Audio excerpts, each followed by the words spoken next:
Bienvenue dans Histoire, Rêve et Merveille. Prépare-toi pour un merveilleux voyage. Ouvre grand ton imagination. L'histoire peut commencer. Nina était une petite fille vive et curieuse, toujours accompagnée de son fidèle doudou, un petit lapin tout doux nommé Lapinou. Ce soir-là, quelque chose d'inhabituel flottait dans l'air. Sa chambre avait changé, tout était plus grand, plus lumineux, et surtout, au centre de la pièce trônait un nouveau lit. Un lit immense. C'était son premier vrai lit, comme disait maman. Maintenant, Nina avait un lit de grande. Mais à ses yeux, il était surtout trop grand.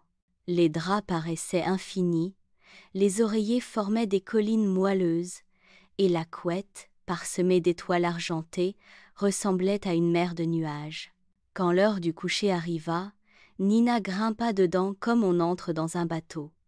Elle serra Lapinou contre elle, cherchant un coin rassurant dans tout cet espace inconnu. Maman vint l'embrasser doucement, lui souhaita bonne nuit et éteignit la lumière. Puis tout devint calme. Au début, Nina resta immobile, les yeux grands ouverts. Le silence semblait encore plus profond dans ce grand lit. Puis, doucement, ses paupières se firent lourdes. Elle finit par s'endormir, sans savoir que cette nuit serait très différente des autres. Au creux de la nuit, alors que tout dormait dans la maison, Nina sentit le matelas vibrer doucement. Une sensation étrange, comme si le lit respirait. Une lueur bleutée apparut au fond du lit, minuscule au départ, puis grandissante, comme une luciole qui aurait décidé d'éclairer son rêve. Et soudain, sans bruit, le matelas s'ouvrit. Nina glissa lentement, toujours endormie, dans un monde secret, caché sous les couvertures. Elle atterrit dans un champ de plumes moelleuses, aussi légères que des nuages. Autour d'elle, tout flottait. Des coussins volants, des draps qui ondulaient comme des voiles de bateau, et des couettes suspendues dans les airs comme des montgolfières. Le lit s'était transformé en royaume merveilleux. Nina se retrouva au cœur du royaume du lit trop grand, un monde magique qui n'existait que pour les enfants assez courageux pour dormir seuls pour la première fois dans leur grand lit. Ici, tout était doux, rassurant. Dans ce monde étrange, les pyjamas avaient des jambes, les chaussons faisaient la course, et les veilleuses flottaient comme de petites lunes. Chaque objet avait une voix, une histoire, une chanson à raconter. Nina s'émerveillait de tout.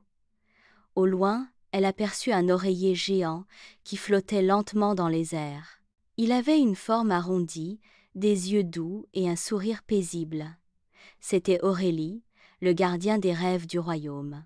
Il s'approcha d'elle et la guida sans un mot, comme s'il savait exactement où elle voulait aller. Aurélie lui montra la rivière de sirop, où voguaient des petits bateaux en biscuits, la colline des ronflements, d'où s'échappaient des soupirs rassurants, et la forêt des plumes chuchotantes, où chaque arbre racontait une histoire différente au gré du vent. Mais au cœur de cette nuit enchantée, quelque chose se mit à trembler. Un souffle frais balaya les plumes, et un grondement moelleux résonna au loin. Le ronchon du matelas venait de se réveiller. Le ronchon était une vieille créature toute froissée, faite de couvertures, d'oreillers oubliés et de draps chiffonnés.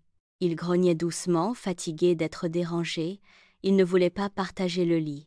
Pour lui, ce grand espace était son royaume à lui, un endroit tranquille, sans enfants qui gigotent, sans doudou qui parle, sans histoire avant de dormir. Il avançait lentement, traînant des pans de couette derrière lui. Mais Nina n'avait pas peur. Elle observa ce personnage, et dans son regard fatigué, elle vit une solitude ancienne.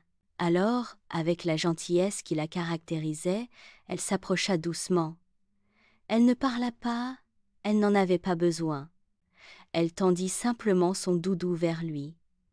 Le ronchon s'arrêta.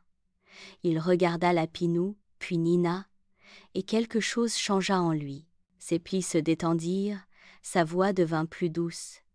Il n'avait jamais eu de visiteur gentil, et surtout, il n'avait jamais eu de câlin. Nina s'approcha encore, et l'enlaça doucement. Le ronchon soupira, longuement, comme s'il relâchait toute une montagne de solitude. Puis il devint plus léger, presque transparent, comme s'il s'endormait pour la première fois depuis longtemps. Le calme revint dans le royaume du lit trop grand. Aurélie sourit. La mission de Nina était accomplie. Il était temps de rentrer. Doucement, elle fut portée par une brise de plumes jusqu'à la surface du lit. Elle ouvrit les yeux dans sa vraie chambre. Tout était pareil. Mais quelque chose avait changé. Le lit ne lui semblait plus si grand. Il lui semblait juste parfait. Et là, sur son oreiller, une plume dorée brillait encore, comme un souvenir du monde qu'elle avait visité. Elle serra Lapinou contre elle et ferma les yeux. Le lit trop grand n'était plus si effrayant. Il était devenu un lieu de voyage, d'histoire et de douceur. Et maintenant, Nina savait qu'à chaque nuit, un nouveau rêve l'attendait. C'est la fin de notre histoire, mais le rêve continue.